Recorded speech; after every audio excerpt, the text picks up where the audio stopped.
Fala galera, tudo bem com vocês? Então vamos aqui para o nosso último exercício resolvido que eu vou fazer aqui junto com vocês, certinho, para acompanhar o curso, para finalizar ele aqui hoje, certo? Espero que vocês estejam acompanhando ele muito bem e tal, mas vamos lá para o exercício aqui agora. Então nós temos um ciclo frigorífico ideal, da mesma forma que eu mostrei para vocês durante a aula, ele é dado por esse esquema aqui, como estou dando para vocês.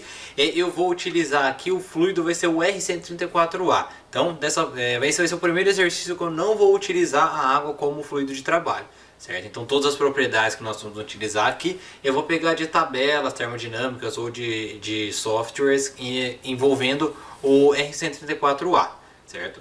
Então, a temperatura do fluido ela vai ser menos 120 graus Celsius no evaporador e 40 graus Celsius no condensador. Beleza? Então, aqui no evaporador, essa transformação, a transformação de líquido para vapor, ou vapor superaquecido e tudo mais, vai acontecer na pressão de menos 20 graus Celsius. E no condensador, vai acontecer a 40 graus Celsius.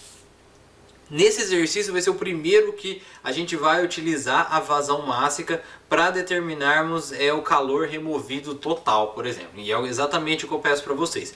Eu estou pedindo aqui o coeficiente de desempenho, que é o COP ou beta, que eu dei lá na aula para vocês, e também o calor removido total aqui no condensador. Como nós sabemos, a função do nosso ciclo frigorífico vai ser utilizar trabalho aqui no compressor, certo? Então eu vou acrescentar trabalho aqui dentro através do gasto energético. Aí eu vou querer remover o máximo possível de calor ali pelo meu condensador, certo? Então eu vou querer jogar no ambiente o máximo possível de calor possível, utilizando o mínimo possível de trabalho. Então quanto maior for o meu COP, menos energia eu estou utilizando para conseguir remover mais calor ali no meu condensador. Beleza? Então vamos lá. Então, como a gente sempre faz, vamos enumerar os dados que nós temos aqui para nós determinarmos os estados em cada um dos pontos, 1, 2, 3 e 4. Então, eu tenho que determinar as entalpias e os estados, para depois a gente for calculando tudo que a gente precisar, que vai ser a capacidade calorífica, né? o calor removido total ali no condensador e também o COP, certo? Então, no primeiro ponto, o primeiro passo que nós vamos fazer é determinar a pressão no ponto 1, certo? E o estado nesse ponto. Então no ponto 1 vai ser a entrada do evaporador, beleza? Só que vamos lembrar um pouquinho lá na aula. Lá na aula a gente viu que nós temos duas formas diferentes de nós determinarmos esse ciclo de refrigeração ideal. Eu posso ter ou aqui esse ciclo que eu estou mostrando para vocês, aonde eu vou ter, aqui no ponto 2, eu vou ter o vapor superaquecido em vez do vapor saturado, aqui nesse ponto bem encostado aqui na direita do diagrama TS, certo? Essa seria a primeira aproximação, só que aí no ponto 1 eu não teria o vapor saturado como eu tenho aqui, eu teria ele como um vapor saturado entre líquido e vapor. Essa seria um tipo de ciclo de refrigeração ideal que nós temos aqui. Como eu estou mostrando para vocês, eu estou pegando esse em que no ponto 2 eu vou ter vapor superaquecido e no ponto 1 eu vou ter vapor saturado com o título igual a 1. Essa é a primeira adaptação que eu estou fazendo aqui no exercício, ou primeira aproximação. E também aqui no ponto 3 para o 4, eu vou considerar que esse processo ele é isoentálpico. Lembrando que lá na aula eu falei que em alguns exercícios, em algumas aproximações, esse processo pode ser considerado isoentrópico também. Mas aqui não é o caso, porque aqui eu estou mostrando o caso mais comum. Por exemplo, em alguns exercícios, por exemplo, em várias provas, eu já vi professores falando que na saída do condensador, por exemplo, no ponto 3, eu vou ter líquido saturado da mesma forma que eu tenho aqui. Só que na entrada do evaporador, eu vou ter líquido saturado também. Então eu estaria aqui no ponto mais afastado, encostado aqui na esquerda.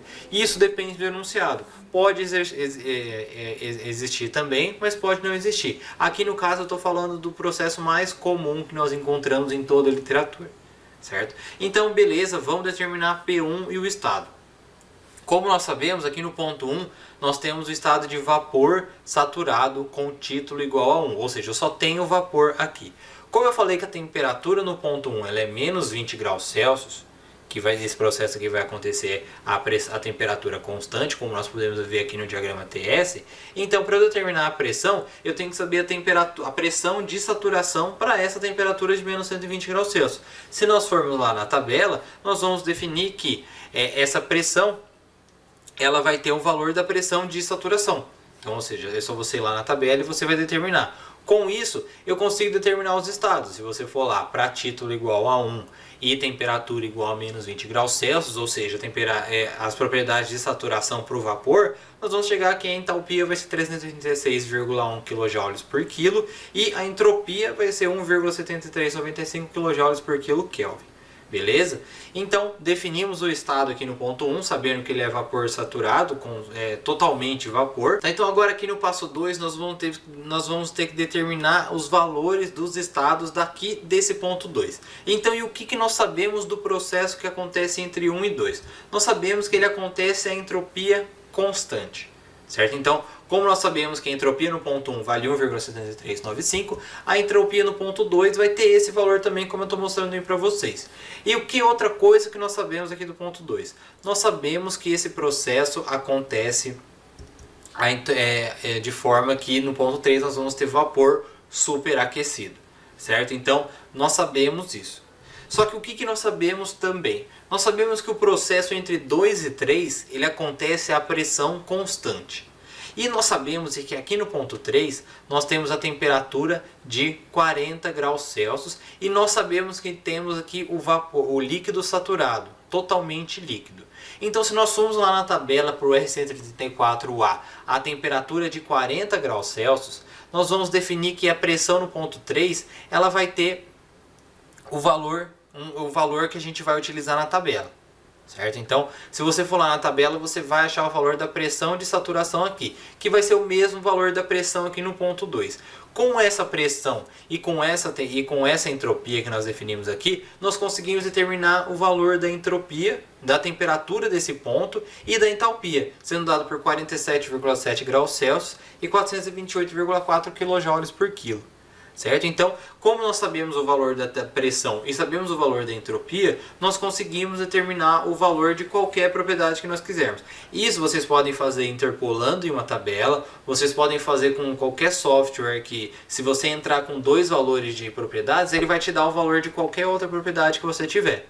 Certo? Então, com o valor da pressão e com o valor da entropia, nós conseguimos definir o valor da temperatura e da entalpia nesse ponto. Certo? Qualquer software como o EES, o MATLAB, eles vão te dar esse valor. Então, qual que é o próximo passo? Determinar o estado 3. Como nós já falamos, o valor da pressão no ponto 3 vai ser o valor da pressão de saturação para a temperatura de 40 graus Celsius, como eu mostrei para vocês. Então, o valor dessa pressão vai valer 1017 kPa. Então vai ser essa pressão que a gente utilizou lá no ponto 2 para determinar a temperatura e a entalpia.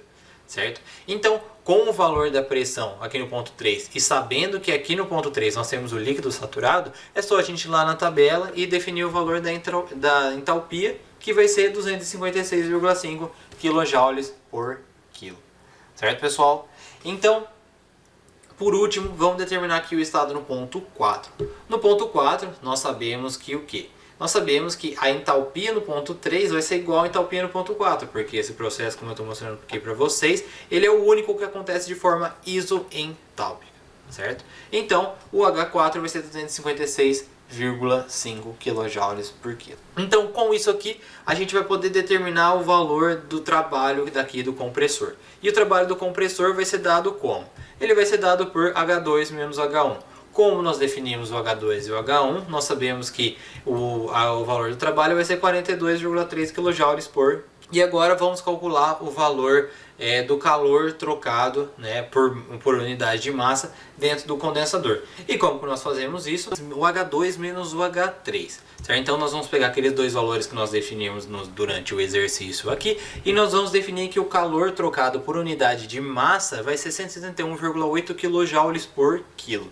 Certo? Então, Com isso, nós podemos definir a quantidade total que é transferida no condensador por unidade de watts mesmo, já que nós temos o valor da vazão máxima. E como que nós fazemos isso? Nós pegamos o QF e multiplicamos pelo M ponto, obtendo então 5.154 watts. Certo? Então é a primeira vez também que nós vamos utilizar aqui unidades de watts e não de quilojoules por quilo. Certo? Então nós não vamos utilizar unidades específicas aqui, beleza? Então agora nós podemos determinar o coeficiente de operação ou o COP aqui do nosso ciclo, que ele vai determinar o equivalente à eficiência nos ciclos motores.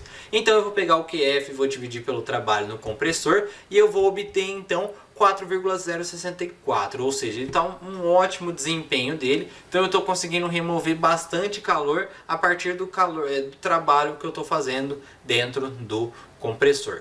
Espero que vocês tenham entendido aqui. Qualquer dúvida vocês podem deixar aqui embaixo e não deixem de acompanhar os outros conteúdos que vão aparecer aqui, seja em texto ou também em algum podcast que eu posso deixar para vocês aí.